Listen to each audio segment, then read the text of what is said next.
gente, tudo bem com vocês? Hoje eu vim aqui trazer um vídeo muito legal, um tema bem interessante para vocês. Bom, como vocês sabem, alguns de vocês já sabem, a gente comprou um apartamento tenda há um ano atrás. E eu vim aqui hoje dizer para vocês coisas que vocês precisam saber antes de comprar um apartamento. Coisas muito importantes, tá? São 5 coisas que eu elenquei aqui como as coisas mais importantes que você precisa saber antes de fechar negócio, né? Antes de comprar um apartamento. Porque são coisas que podem vir a influenciar aí na decisão de vocês. Então, assim, a primeira coisa... Eu tenho uma colinha. A primeira coisa que você precisa saber antes de morar em condomínio é que a área comum do condomínio, ou seja, a praça, os corredores, a porta do hall de entrada, a portaria, ou seja, toda a área comum de um condomínio é responsabilidade de todos os condôminos. Ou seja, todo mundo que mora no condomínio, ou que tem um apartamento no condomínio, independente de morar ou não, é responsável pela área comum do condomínio. Ou seja, todas as despesas do condomínio, da parte da área comum, da área externa, sendo ou não de responsabilidade daquele que, né, enfim, do condômino, toda despesa é despesa de todo mundo. Ou seja, houve um dano a alguma coisa no condomínio, tá? Não se sabe quem foi, enfim, vamos supor na pracinha do condomínio, quebrou lá um brinquedo lá da pracinha do condomínio. Não havendo como responsabilizar o condomínio que foi responsável por aquele dano, todo mundo paga pelo aquele dano. E, entre outras, as despesas normais, como água, luz, todas as despesas da área comum é responsabilidade de todos.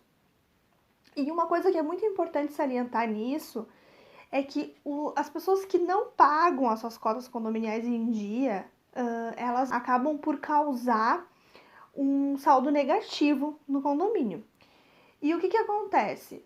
Obviamente, né, o gestor do condomínio, o síndico, deve entrar com as medidas cabíveis para cobrar essas pessoas que não estão pagando, né, não estão ali cumprindo com suas obrigações referente ao condomínio. Porém, quando não é possível ou quando acaba demorando, né, porque às vezes tem que ser de forma judicial e isso acaba demorando, e se a cota, né, se o saldo negativo subir demais, aqueles que pagam são responsáveis pelos que não pagam.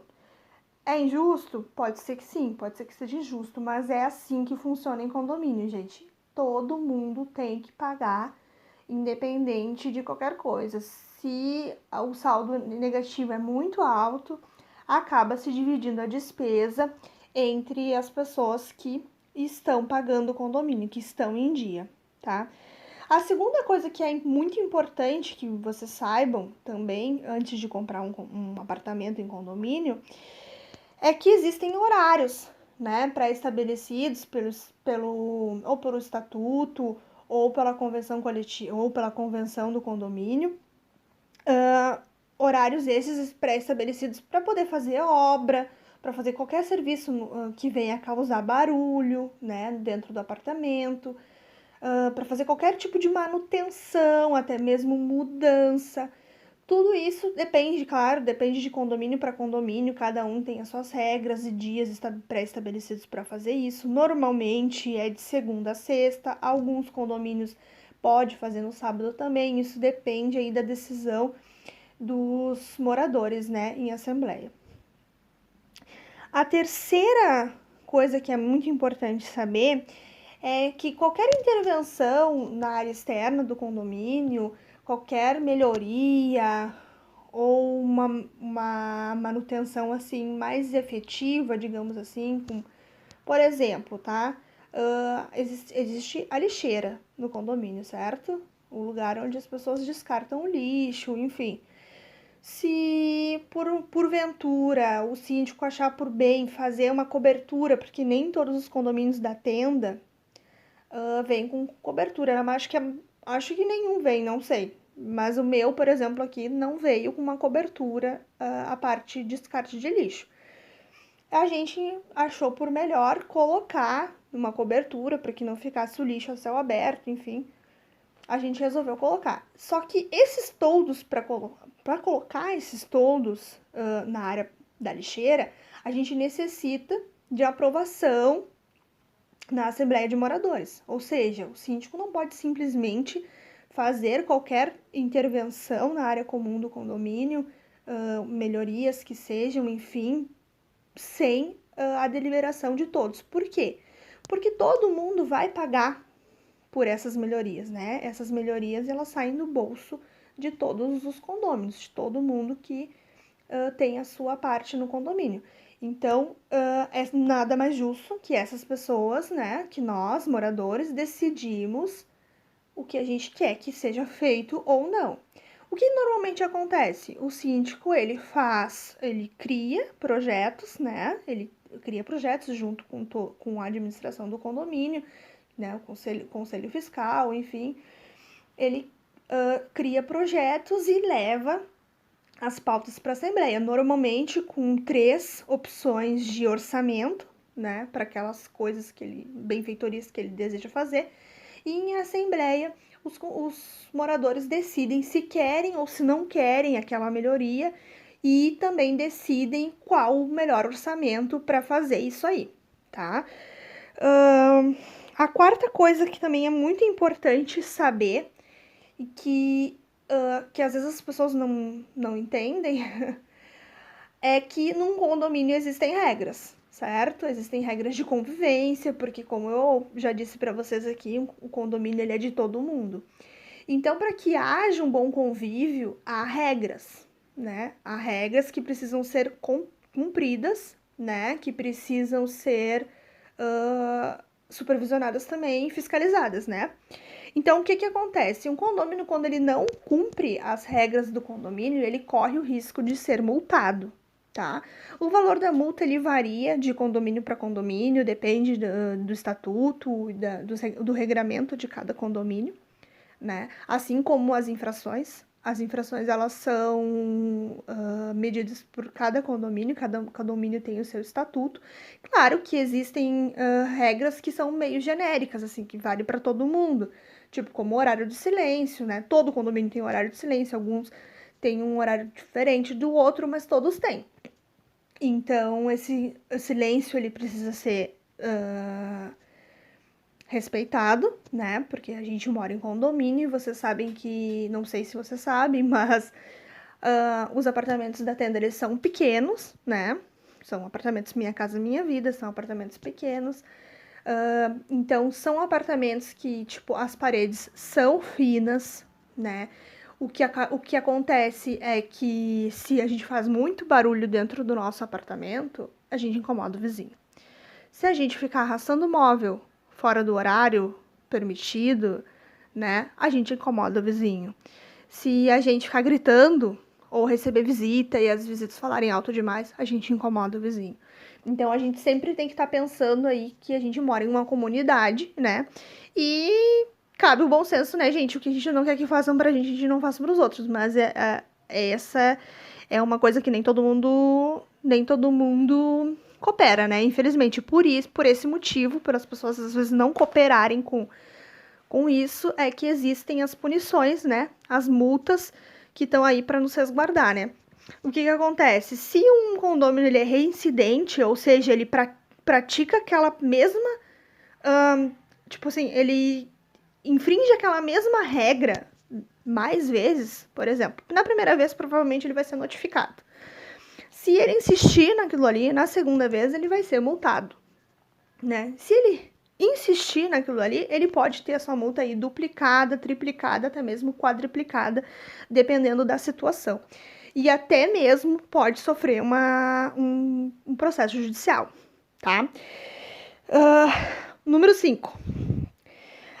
Que é uma coisa que a maioria das pessoas acredita assim, ó, que 90% das pessoas que pretendem comprar um apartamento, tendo um apartamento Minha Casa Minha Vida, não fazem ideia.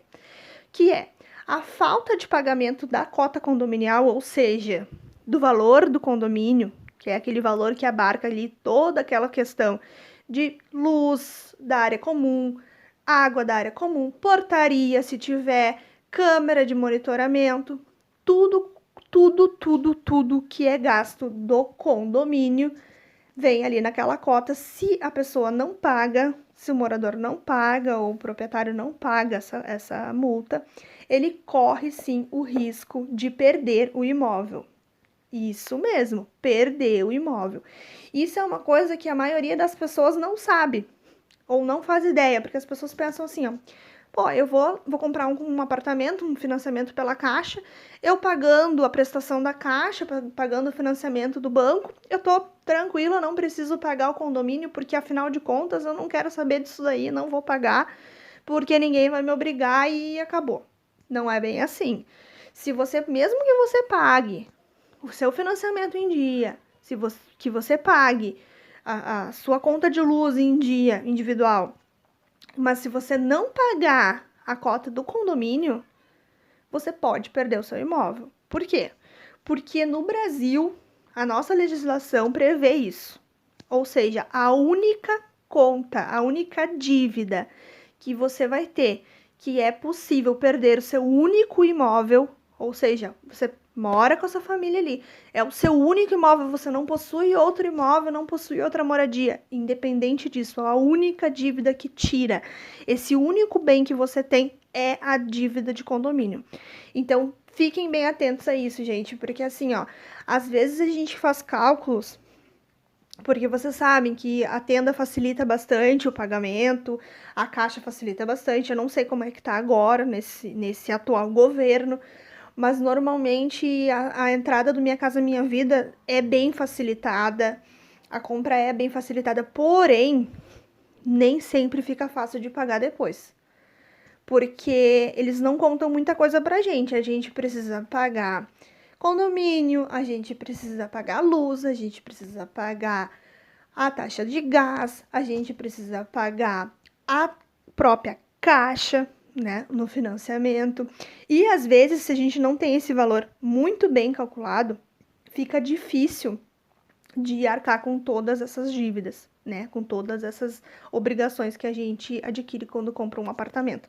Então, é bem importante você analisar muito bem isso antes de fechar o negócio, antes de assinar o contrato, para que você não venha no futuro a perder o seu imóvel em virtude de não conseguir pagar o condomínio, né?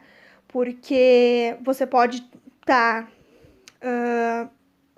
escolhendo, optando por um outro imóvel, né? Um imóvel que não necessite de pagamento de condomínio, como uma casa, né? Que a Caixa também faz esse financiamento de casas, enfim, existem loteamentos, né? Que são da Caixa também, com entrada facilitada, enfim, que não há necessidade de pagamento de condomínio. Então, por esse motivo, é importante vocês, antes de fechar negócio com a Tenda ou com qualquer outra construtora do Minha Casa Minha Vida de apartamento, ter isso muito claro na mente de vocês. É muito importante verificar todos os prós e contras de se morar em condomínio antes de se adquirir um apartamento, para que depois não venha causar nenhum transtorno, nenhum tipo de, né, de arrependimento em vocês a compra de um imóvel. Porque aqui no meu condomínio eu vejo muitos relatos de várias pessoas que já estão se desfazendo. Faz um ano que a gente está aqui, um ano e pouco que a gente está aqui, e a gente já viu relatos de muitos vizinhos, muitos moradores que não esperavam tantas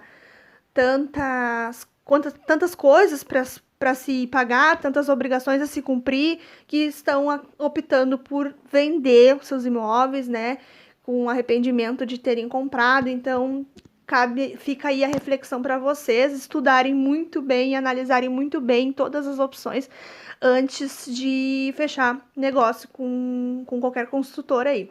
Tá, gente? Esse foi o vídeo de hoje, são as dicas de hoje. Se você ficar com qualquer dúvida em relação a isso, em relação a condomínio, em relação a adquirir o seu imóvel, deixe no box de informações suas perguntas, que eu vou estar respondendo todo mundo assim que possível, tá bom? Valeu, tchau, tchau!